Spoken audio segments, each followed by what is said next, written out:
All right, so before I start this, I want to say one thing. Well, there's going to be a few things. I want to say I love the passion that the Wheel of Time community members have. Like it's crazy. It's crazy how many comments I've been reading telling me things that I didn't know, but not spoiling anything. But then there's those extremely passionate fans. Those fans that feel like they represent the whole Wheel of Time community. All the fans of the book. That one person or those few people represent the Wheel of Time community. So there was a comment I read and it said, "You are an insult to the true fans. You are an insult to the true fans." And I just shook my head and laughed. I was like, really? Me? I'm an insult to the true fans of the Wheel of Time? No. I'm sorry. I'm just gonna stop watching the show. I'm sorry that I'm such an insult to the Wheel of Time community. Oh my gosh, it just hurts so much. I'm sorry.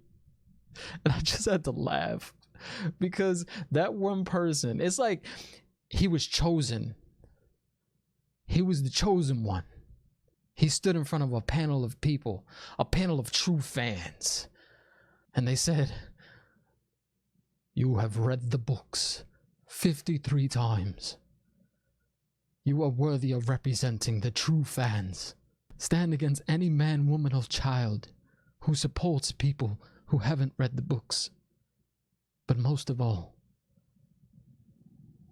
condemn those who say the Wheel of Time show is good.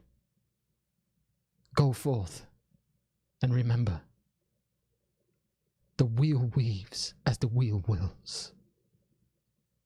They take this stuff seriously, man. And I just have to laugh. I love the passion, all right? I love the passionate fans. I try to read all the comments. I don't care if they're negative. I love the passion that people have. Just people take it to the extreme sometimes. You can't just have a civil conversation. You can't just agree to disagree. There's people like that. And I don't know. I don't know what to do about them. I love the passion. That's it. I love the passion. I love the passion. So thank you for being passionate. Thank you for commenting. It means a whole lot to me. I will keep reading the comments. I will keep taking suggestions that you guys have. I'm enjoying doing these videos so very much, and I'm so glad that you're enjoying them as well, that you're watching them, that you're sharing them. I hope you are. That's all I have to say about that.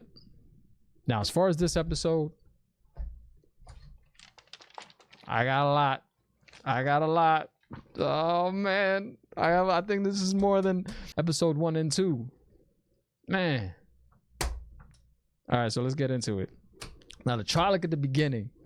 All right, I found this really funny. Right, so he's dragging Nynaeve, and then he stops. He drops her, and he sees another Trolloc. Right, he sees another Trolloc like up against a wall, and he goes up to the Trolloc, and he looks like he's caring. Like he wants to see how he's doing. So he's like, "Hey man, hey, everything all right?" And the Trolloc looks at him and says, "Oh yeah, man, I'm good, man. I'm good, thank you." And they just like, rips the guts out, starts eating them, man. That was hilarious. I didn't notice that how he was at first. I knew he was eating the Trolloc, but it just seemed like he was so caring. And then all of a sudden, bam.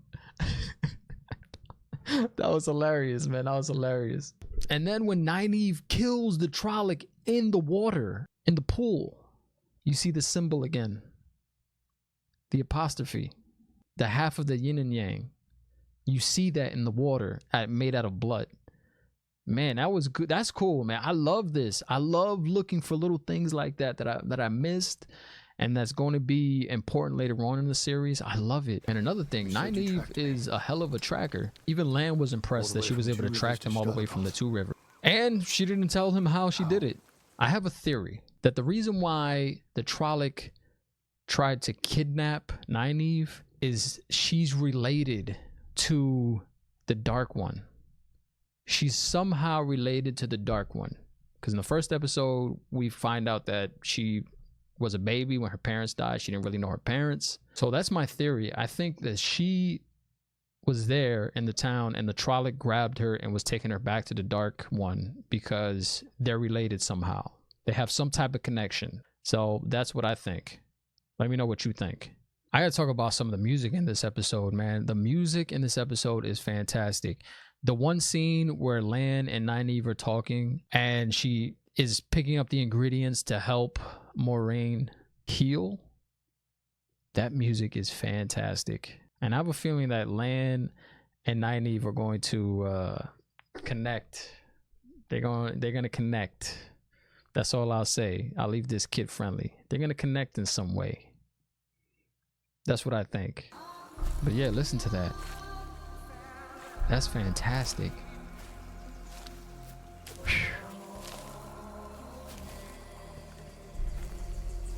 This is the one right here. This is the one I'm most proud of. When I heard this, when I saw this, I had goosebumps. I was like, oh, yes, I got it, man. I couldn't believe it. Yes. Thinking I'm the only one who noticed this. And I know I'm not the only one who noticed this. But in Perrin's dream, when he goes to his wife and she looks up at him, you can hear in the background, you can hear somebody whisper, now you know. That's what I heard. Okay? Like someone's trying to communicate to him. Listen. You heard it? You heard it, didn't you? I heard it too. Listen to it again.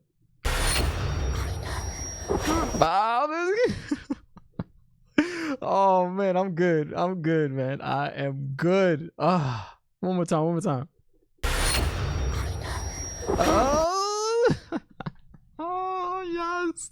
Yes. Oh man, this is great. I love this show. And another thing is, every time the dark figure comes with the red eyes, it disrupts the dream. So what I think is every time someone dreams, it's someone trying to communicate something to the people in a good way. And the dark friend is trying to disrupt that from happening. So every time the dark one comes, or whoever that shadow figure is trying to disrupt the dream so they don't get any more information. Man. Whoo. Yes. And here's another one right here. To add on to the dream, okay? I'm listening to Tom's song again, all right, in the tavern. I'm listening to the lyrics closely. And there's a part in the lyrics where he says, in dreams, they heard them whisper the truth that is his pain, man. Oh, man, I got goosebumps. I got goosebumps, man. I'm good. All right? I'm good. Come on now. You cannot tell me that's not good, man. That is good right there. I could end the video on that. That's just epic right there. That is really, really good. And I'm so proud of sometimes you just got to stop and pat yourself on the back, man, or the shoulder. I can't reach my back. But sometimes you just have to do that. That's good right there, man. Whew. There's a scene with Egwene and Perrin, and they're running away from the wolves. And she stops. They both stop. And she says to him, I think the wolves are leading us here. I didn't see that the first time. I didn't listen to that the first time I watched the show. So that's interesting too. The wolves, you hear the wolves the whole time. They're running away. But it seems like they're leading them to a certain spot. So they're not evil. Now, I could be wrong about that, but that's what I think. I think they're just leading them to a certain spot. And obviously she says it, so that confirms it, no? So when Egwene says that about the wolves leading us, there's a close-up of Perrin's face, and it looks like he's putting two and two together. He's like, all right, I've been dreaming about wolves. The wolves came to me when I was in the woods. I think the wolves are helping us out. I think he's starting to realize the wolves are not a danger to them. And that's cool. I didn't notice that either the first time I watched it. This next one, I have to give credit to the comments section. Someone in the comments section mentioned that the reason why Matt is so affected when Rand calls him a prick, it goes back to episode 1 when his mom calls him a prick and tells him that he's going to be just like his father because his father's a prick. So that's why it hit him so hard in this episode. And he just walked away. He was like, you know what? I can't take this. and he walks away. So thank you to that guy in the comment section, or that person in the comment section who led me to that. I appreciate it. Now this scene right here, Moraine is waking up. She's starting to wake up, right? She's starting to wake up, and then she says something like "Pomo suicide." That's what it sounds like to me. I have no idea what that means, but she says "Pomo suicide," or I'm just guessing. That's what it sounded like she said. Now, like I said, it could be wrong. Now, if you have any other thoughts about what she said, let me know in the comments below. But that's what I think she said. And I don't know what it means, but it sounds like she says "Pomo suicide." This was something cool. I already thought Tom was a badass. Thom. I'm calling him Thom. I like the name Thom. All right. Hopefully that doesn't make the Wheel of Time community mad, or the really, really true fans.